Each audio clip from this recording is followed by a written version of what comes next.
क्या आपने पिछले दिनों में यूजीसी रोलबैक हैशटैग ट्विटर पर देखे हैं या न्यूज़ में लखनऊ और दिल्ली में स्टूडेंट्स की प्रोटेस्ट की खबरें सुनी हैं यूजीसी को लेकर?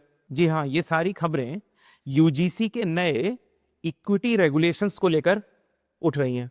एक तरफ सुप्रीम कोर्ट का ऑर्डर है जो कहता है डिस्क्रिमिनेशन को लेकर यूनिवर्सिटीज में स्ट्रिक्ट रूल बनने चाहिए, और दूसरी तरफ एक ऐसा वर्ग है जो ये मान रहा है कि नए रूल्स अनफेयर हैं और जनरल कैटेगरी के लिए मिसयूज किए जा सकते हैं। आज के इस वीडियो में हम डिकोड करेंगे कि ये जो नया रूल यूजीसी ने ले आया है ये है क्या, पुराने से कैसे अलग है और इतनी कंट्रोवर्सी किस बात की हो रही है। सबसे पहले फैक्ट्स देखते हैं।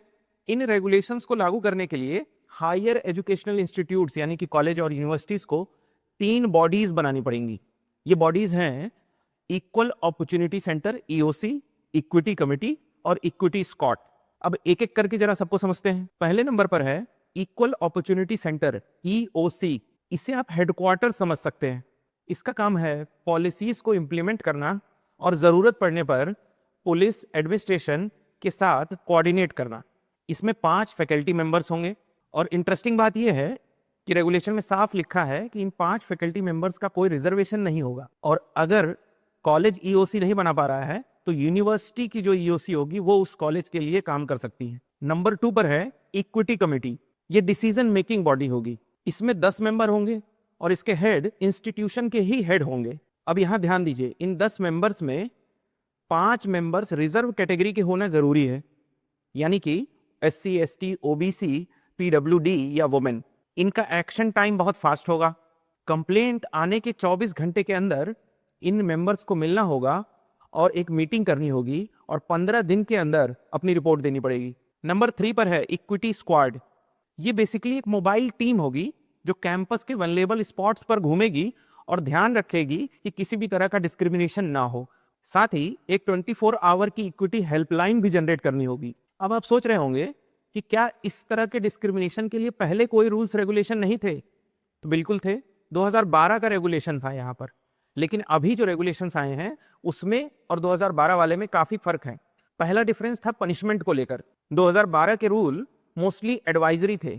अगर कोई कॉलेज रूल्स को फॉलो नहीं करता था तो कोई स्ट्रिक्ट एक्शन का प्रावधान नहीं था, लेकिन नए रूल्स में यूजीसी के पास पावर रहेगी कि अगर कोई कॉलेज रूल्स को फॉलो नहीं करता है या एक्शन में डिले करता है तो वो उसके अगेंस्ट डिसीजन ले सकती है। जैसे कॉलेज की फंडिंग रोक सकती है, उस कॉलेज को ग्रांट लिस्ट से हटा सकती है, यहां तक कि डिग्री प्रोग्राम्स को देने पर रोक भी लगा सकती है। दूसरा डिफरेंस है ओबीसी का इंक्लूजन। 2012 के रूल्स में ओबीसी का कहीं स्पेसिफिक मेंशन नहीं था। अदर बैकवर्ड कास्ट को स्पेसिफिकली मेंशन नहीं किया गया था, लेकिन नए वाले रूल्स में ओबीसी का मेंशन भी है और उनको काफी फीडबैक्स के बाद कास्ट डिस्क्रिमिनेशन वाली कैटेगरी में ऐड कर लिया गया है। इक्विटी कमिटी में भी ओबीसी का रिप्रेजेंटेशन मैंडेटरी हो गया है जो पहले नहीं था। अब हमें यह समझना होगा कि ये रूल अचानक हवा में तो नहीं बने। इसका कॉन्टेक्स्ट बड़ा सीरियस है। ये रूल सुप्रीम कोर्ट में डाली गई एक पिटीशन का रिजल्ट है जो रोहित वेमुला और पायल की मां ने सुप्रीम कोर्ट में फाइल किए थे। इन दोनों स्टूडेंट्स ने कास्ट डिस्क्रिमिनेशन की वजह से सुसाइड किया था। सुप्रीम कोर्ट ने जनवरी 2025 में क्लियर किया था कि रूल्स केवल सिंबॉलिक नहीं होने चाहिए, उनमें थोड़ा दम होना चाहिए। इसीलिए नए रूल में फॉल्स कंप्लेंट वाले क्लॉज को हटा दिया गया। ड्राफ्ट रूल्स में लिखा था कि अगर कंप्लेंट फॉल्स पाई गई तो कंप्लेंट करने वाले स्टूडेंट के खिलाफ एक्शन होगा, लेकिन फाइनल जो रूल आए उसमें इसको हटा दिया गया ताकि जो विक्टिम हो वो डरे ना और ऐसा ना हो कि डर के मारे कंप्लेन ना करे और चुप ही रहे। तो अगर ये सेफ्टी के लिए है रूल्स, तो रोल बैक के हैशटैग्स क्यों ट्रेंड कर रहे हैं, स्टूडेंट्स के प्रोटेस्ट क्यों हो रहे हैं? इसमें मेनली प्रोटेस्टर्स की 3 मुख्य बातें हैं जो कही जा रही। पहला है मिसयूज का डर।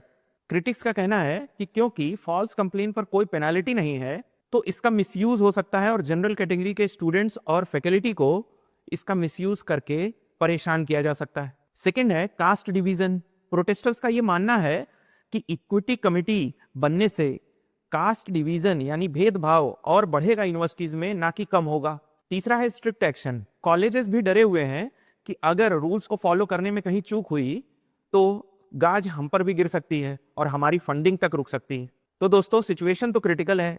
एक तरफ सदियों पुराना डिस्क्रिमिनेशन, भेदभाव चला आ रहा है, जिसकी वजह से छात्र या स्टूडेंट्स डिप्रेस रह रहे हैं, सुसाइड्स अटेम्प्ट कर रहे हैं। और दूसरी तरफ ये डर कि लॉज का मिसयूज ना हो। तो आपका ओपिनियन क्या कहता है कि क्या फॉल्स कंप्लेंट वाले क्लॉज को हटाना चाहिए था या नहीं? कमेंट बॉक्स में कमेंट करके जरूर बताइए। ऐसे ही करंट अफेयर्स के टॉपिक को सिंप्लीफाइड तरीके से समझने के लिए हमारे चैनल समर्पण आईएएस ऑफिशियल को सब्सक्राइब करिए।